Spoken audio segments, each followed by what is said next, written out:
Hi అండి, అందరికీ నమస్కారం. Welcome back to our channel. ఈరోజు మన ఛానల్లో సింపుల్ అండ్ టేస్టీ బెండకాయ ఫ్రై ఎలా ప్రిపేర్ చేసుకోవాలో చూపించబోతున్నానండి.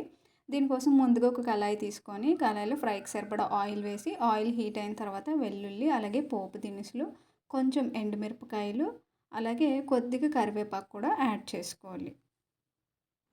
ఒకసారి అన్నీ కూడా బాగా కలుపుకోవాలి. ఇవి ఫ్రై అయ్యే వరకు ఉంచుకున్న తర్వాత దీనిలోనే కొంచెం పల్లీలు కూడా యాడ్ చేసుకొని ఒకసారి అంతా కూడా బాగా కలుపుకోవాలండి. ఇప్పుడు అవన్నీ ఫ్రై అయిన తర్వాత బెండకాయలు ముందుగానే క్లీన్ చేసి ఇలా తడేమీ లేకుండా కాసేపు ఆరబెట్టిన తర్వాత ఈ సైజులో పీసెస్గా కట్ చేసుకొని వేసుకోవాలి. ఇప్పుడు ఇవన్నీ కూడా బాగా ఫ్రై చేసుకోవాలి. మీడియం ఫ్లేమ్లో ఒక 5 నుంచి 10 నిమిషాల పాటు. దీనిలోనే కొంచెం పసుపు కూడా యాడ్ చేసుకొని దానిలో ఉండే తేమ అంతా పోయేంత వరకు మీడియం ఫ్లేమ్లో పెట్టుకొని ఫ్రై అంతా కూడా ఒకసారి ఫ్రై చేసుకుంటూ ఉండాలి. ఇప్పుడు ఇది కొంచెం ఫ్రై అయిన తర్వాత దీనిలోనే మీడియం సైజ్ ఆనియన్స్ని కూడా కట్ చేసి వేసుకోవాలి. ఆనియన్స్ అనేవి వేయడం వల్ల మనకి కొంచెం కర్రీ అనేది ఎక్కువ ఫామ్లో వస్తుంది. అలాగే కట్ చేసుకున్నటువంటి గ్రీన్ చిల్లీ, టేస్ట్కి సరిపడా సాల్ట్ కూడా వేసి ఒకసారి అంతా కూడా బాగా మిక్స్ చేసుకోవాలి.